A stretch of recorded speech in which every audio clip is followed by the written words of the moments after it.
to our ninth installment of the Tales from the Heart project. Of course, as you can see, we're doing things slightly different today because of the state of the world and social distancing. But I did promise that we would be back, we'd be ready and in full swing. So, doing things a little bit differently today, but we're still going forward and moving forward and ready to inspire everyone. So today we do have a special guest. If you don't mind, just telling the audience who you are and a little bit about what you do. Hey guys, so thank you so much, Vellus, for having me and for deciding to interview us. My name is Richard Flores, and I am a professional wedding photographer based in New Jersey. We photograph weddings in the entire tri-state area. We've photographed weddings in different countries all around the world. So we are very fortunate to do something that we really, really love and that we're very passionate about. And yeah, that's it. Amazing. So I want to hear a little bit more about your story. A little bird told me that your path to becoming a award-winning, not recognized wedding photographer and portrait photographer wasn't the most funnest of journeys. So if you don't mind telling the audience how you kind of, got to where you are now. Yeah, so a little backstory. Basically, so my wife Andrea and I have been photographing weddings since 2010, and so actually a little further than that, I actually graduated from Rutgers University with a degree in information systems, and I was working for a company in software engineering and information systems. We did like a lot of software for networking and cellular devices and stuff like that. And I was working with them for quite some time. I started as an intern while I was in college. Then when I graduated college, I went full time. And yeah, I mean, I enjoyed what I did. I enjoyed what I did. I got paid really well. It was not a very big company, so there was like a lot of room for growth, and they treated us very well also. But I always did photography as a hobby. I photographed like cars and people and pets and all these random things. I never had like a specific thing because I mean, who can make a living off of photography? Nobody, because it's just like art. So that's not really a career. So in 2010, a friend, an old friend of mine, had a friend who was getting married, and they were looking for a photographer. It was going to be a small wedding, and he was like, "Oh, my friend does photography," without knowing that I never did weddings before. So they called me, and overnight I like drafted up some pricing and tried to research as much as I could about weddings. And the next day I went to their house, I met with them, I presented everything to them. I showed them zero wedding work, just like everything else that's nothing wedding related. And I guess they just trusted me and they loved it and they booked me. And it was $1,000. I'll never forget. So that was in 2010, October 2010, which actually this year is going to be 10 years. So wow. From that day onwards, I remember getting home from that wedding and just being very excited because of just of the feeling of happiness that I was involved in that day. And like all the emotions about documenting the day. Oh, and Andrea also was there with me at this very first wedding too. I got back from this wedding and I was very excited because of all the emotion, all the happiness, and just like how cool I thought it was to actually be able to photograph a wedding. But I was very upset because my camera sucked. I mean, my camera was like horrible. And so from that moment on, I realized that I can actually get paid to do something that makes me really happy, that brings a lot of joy. So from 2010 to 2012, so October 2010 passed, October 2011 passed, and then came September of 2012. So it took me almost 2 years to figure things out. I did as many numbers in my head as I could. I practiced as much as I could. I did a bunch of workshops. I tried to learn from as many photographers as I could. I did more weddings, like a few more weddings within those 2 years. And in September of 2012, I gave my resignation letter at my job, which was paying me like around, I don't know, like over $50,000 a year. And I gave my resignation letter and I quit. So from that moment, from the moment that I quit my job to pursue this, this passion or dream of mine full time, till now, it seems like yesterday, but it's been 8 years basically since we've been doing this full time. That first year after I quit my job, I actually have a spreadsheet of every single wedding we've ever photographed, the dates and the years and stuff. And like when I quit my job, I only had 3 weddings booked for that year. I had a wedding the day after I quit my job. And of course, in my head was like, you know what? I can do this, like I'll book more weddings and stuff like that. But little did I know that wedding season is typically from the months of May through like November, December. Come December, January, February, March, April, it's very slow typically around our area. So I quit my job in 2013. In 2012, I photographed this wedding the day after I quit my job, and I had like another wedding, and then that's it. There was no more weddings until the following year, which meant that I had 0 work, 0 income, like 0 everything for like 8 months, where I was making 0 money. Like Andrea was working in MAC Cosmetics as a makeup artist, and if it wasn't because of her job and the little money that she made there, like we only had enough money to pay our mortgage. I had my parents, which I never asked them for money, but every time that they offered us that my mom cooked, we went to go eat, and we just managed. I missed student loan payments. I missed a car payment or 2, and it was very scary, to say the least.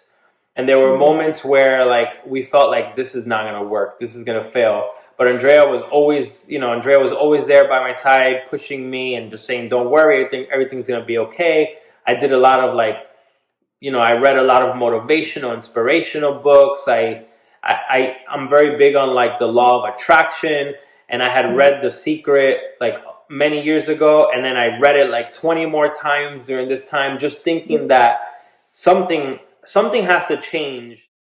It wasn't until 2015 where we noticed that our business really started taking off. So from 2012 to 2015, that's 3 years. 3 years of us, we went from 3 weddings to 7 weddings to I think 11 weddings, then like 18 weddings, and it just started growing, right? And then in 2015, Andrea and I got married, and when we came back from our wedding, our best friend gave us a gift, which was a book called The Total Money Makeover by Dave Ramsey. It's a whole like finance book. He gave us this book, and I read it on our mini honeymoon in Antigua on the beach. It was very hot, and then I started getting even hotter as I was reading this book and realizing that, wow, we were in a lot of debt.